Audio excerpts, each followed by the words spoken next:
కవిత్వం అంటే బళ్ళు తిరుగుతోంది పాఠాల రూపంలో. పల్లకి నుండి పాదం ఒక పట్టున నెలను మోపనీని రాట్టల్ల జుడంతరించుట గదా.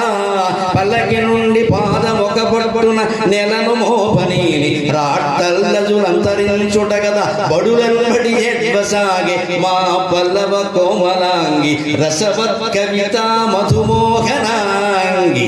పల్లకి నుండి పాదం ఒక పట్టున నెలను మోపనీని రాట్టల్లజులంతరించుట గదా. బడులన్బడి ఎడ్వసాగే మా పల్లవ కోమలాంగి రసవత్ కవిత మధుమోహనాంగి.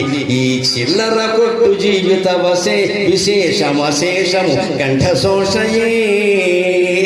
ఈ చిల్లర కొట్టు జీవిత విశేషమశేషము కంఠశోషయే. ముగిస్తూ ఒక మాట, ఇంకా 5 పెద్దలు మాట్లాడవలసి ఉంది, అందుకని సెలవు తీసుకుంటూ